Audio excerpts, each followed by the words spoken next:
बालासोर में जो ट्रेनें लड़ी उनके नाम बताओ। ये दोनों अकेले कभी नहीं रहते। ये चुनौती है, ये चैलेंज है जिससे तुम बचना चाहते हो कि जन्नत वही देखेगा जो मरेगा। और न्यूज़पेपर आईएएस की जान है। यहाँ किसी का कुछ भी नहीं है। जब तक जिंदा हो दूसरों का कब्जा करके रखो। अब गौर करना जो मैं कहने जा रहा हूं कि जन्नत वही देखेगा जो मरेगा। वो नियम है और नियम कभी नहीं टूटते, किसी के लिए नहीं टूटे। इतने अमीर लोग हिंदुस्तान में हैं जिनको कोई कमी नहीं थी, पर वो अपने बच्चों को अपने जैसा महान नहीं बना पाए। जितने महान अमिताभ बच्चन जी हैं, अभिषेक बच्चन, अगर मैं कह दूं इस क्लास में कि 10 मूवी अभिषेक बच्चन की बता दो, कोई नहीं बता पाएगा। लेकिन आप 10 मूवी अमिताभ बच्चन की बता ले जाओगे।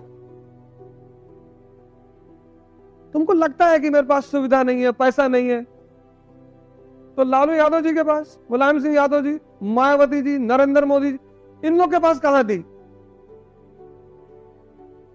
इन लोग के पास भी नहीं थी ना।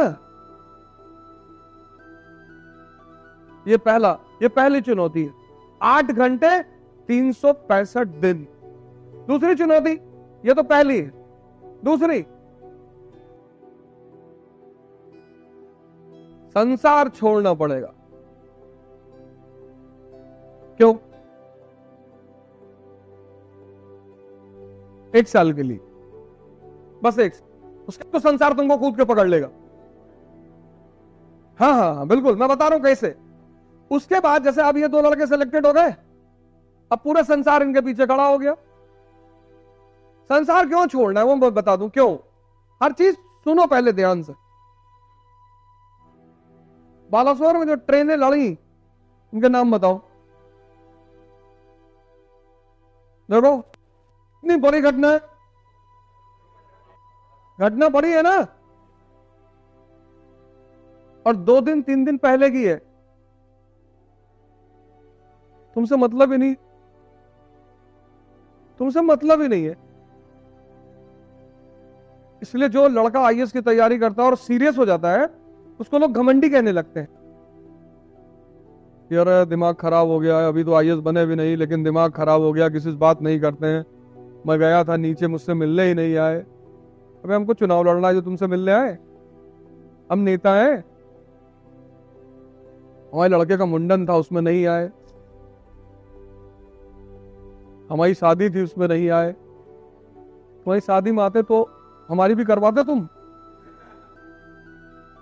दुख में जाओ किसी के, वहां तुम्हारी जरूरत होती है उसको। सुख में तो वैसे ही इतने लोग घेर, किसी का जाओ, वहां तुम्हारी जरूरत होती है उसको।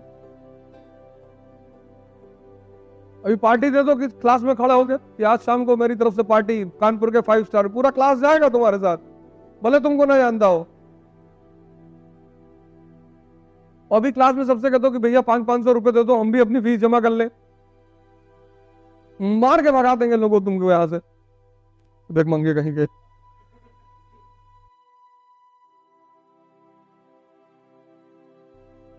दूसरी चुनौती,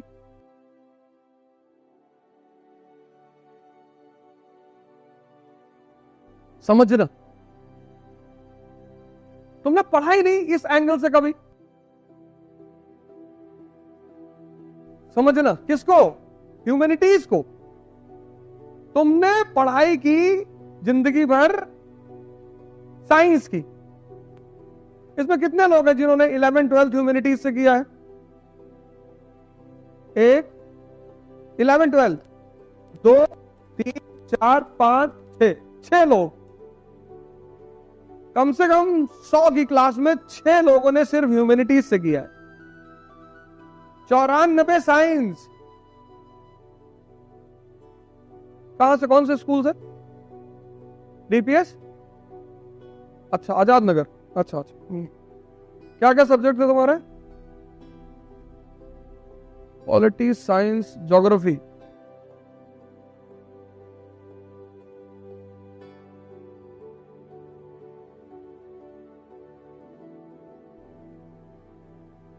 अगर तुम्हें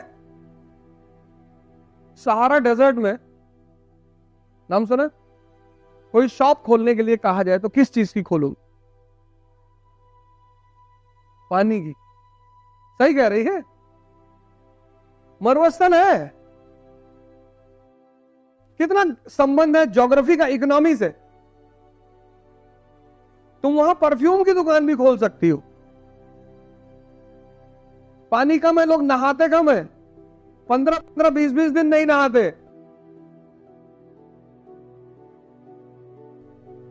इसलिए इत्र भी इस्लाम में सुन्नत है। इस्लाम वहीं तो पैदा हुआ। देखो ज्योग्राफी का इकोनॉमी से संबंध। और तुम 94 लोग जितने यहां क्लास में बैठे हो, तुम 10th तक पढ़े ह्यूमैनिटीज, और वो भी तुम्हारी टीचरों ने ये कहा कि आगे इसका कोई काम नहीं है, तुमको पता ही नहीं ज्योग्राफी क्यों पढ़नी, पॉलिटी क्यों पढ़नी, बस तुम पढ़े जा रहे हो। तो चूंकि तुम्हें पता नहीं क्यों पढ़नी, इसलिए तुम रटने पे जोर देते हो कि जल्दी से रट ले, कोई फायदा नहीं। अब चूंकि तुम्हारे पास ह्यूमैनिटीज की समझ नहीं है, ह्यूमैनिटीज मतलब ज्योग्राफी, ह्यूमैनिटीज मतलब पॉलिटी, ह्यूमैनिटीज मतलब हिस्ट्री, ह्यूमैनिटीज मतलब इकोनॉमी। इकोनॉमी हालांकि दोनों स्ट्रीम में आता है, मैथमेटिकल सब्जेक्ट है इकोनॉमी। अब ये चार चीज तुम्हें समझ में आती नहीं, न्यूज़पेपर तुम क्या पढ़ोगे? और न्यूज़पेपर आईएएस की जान है। चौथा चैलेंज न्यूज़पेपर, तुम पढ़ ही नहीं सकते न्यूज़पेपर। ह्यूमैनिटीज तुम्हारे पास है ही नहीं, ह्यूमैनिटीज तुम्हारे पास है ही नहीं। और पूरे न्यूज़पेपर में साइंस का एक पेज हिंदू में आता है थर्सडे को। 94 लोग इस क्लास में बैठे हो, ह्यूमैनिटीज तुम्हारे पास है ही नहीं। ना तुम्हें हिस्ट्री पता, ना तुम्हें पॉलिटी पता, ना तुम्हें ज्योग्राफी पता, ना इकोनॉमी पता। तुम न्यूज़पेपर कैसे पढ़ोगे? तुम पढ़ पाओगे? नहीं पढ़ पाओगे।